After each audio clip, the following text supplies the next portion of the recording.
ভালো হয়েছে ছবি ছেড়ে ফেলেছে। যা সংসারই করুন না, তোর সাথে ছবি রেখে আমি কি করবো? এটা মানুষ সারাদিন কুত্তার খাটা খাইতে আসছি, না খায় আসছি, কারণ আমি একা একা খাবো। তুই যার নামে চৌরাস্তায় যা, তোর আমি ডাকবো না। আমি কিছু খাইতে মন চাইলে যেন নিজের রান্না করা খায়, আমার রান্না যেন কেউ না খায়, বলে দিলাম কথাটা। এই অখাদ্য আমার পেটে আর ঢুকে না, এতদিন জোর করে খাইতাম। কি হয়েছে তোর? হ্যাঁ, তোর গায়ে কি হাত তুলে? একবার শুধু বল, ওর হাত আমি ভেঙে দেবো। আরে তোমার সাহস, আমি সামনে থাকতে আমার ছেলের হাত ভেঙে দেবে? আরে এসেই তোমরা ঝগড়া শুরু করে দিলে। আসছো এই মেয়ের সাথে সংসার করতে চাই না। যাবে কেন? মা ডাইরেক্ট আমার সংসার পেতে বসে আছে। কত বড় বেঈমান! হ্যাঁ, আরেকটা সংসার পেতে বসে আছে। তোকে তো জুতো পেটা করে একদম সোজা করে দেওয়া উচিত। আই খবরদার, অসভ্যের মতো কথাবার্তা বলবেন না। আগে ঘটনাটা কি হয়েছে শুনি।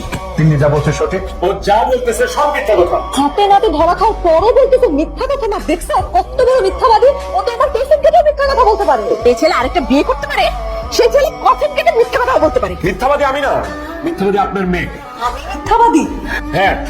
ওরে ক্যারেক্টারলেস! কত বড় সাহস আমার সামনে বসে আমার ছেলেকে বলছো ক্যারেক্টারলেস?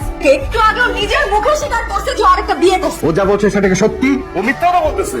ও নাটক সাজাইছে, একটা নাটক। ও আসলে আমার সাথে সংসার করতে চাইতেছে না, এই জন্য আমার মনে হয় ওর সাথে অন্য কোনো ছেলে ইটিশ পিটিশ চলতেছে।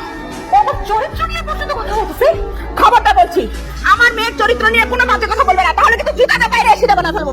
আপনার নিজের মুখের ভাষাই ঠিক নেই, তো আপনার মেয়ে কেমন হবে সেটা জানা হয়ে যাচ্ছে। আমার ছেলের কোনো দোষই নেই। আপনার ছেলের কোনো দোষ নাই? আমার ছেলের কোনো রকম কোনো দোষ নেই। ও আমার পেট থেকে হয়েছে। ও কেমন সেটা আমি ভালো করেই জানি। শুনেন, আমার মেয়েটাও না অন্য মানুষের পেটে হয়নি, আমার পেটে হয়েছে। আমার মেয়ে কেমন সেটা আমিও খুব ভালো করে জানি। এই তোমরা চুপ করবে, আর একটাও কথা বলবে না। আগে আমি পুরো ঘটনাটা শুনবো, দয়া করে তোমরা চুপ থাকবা।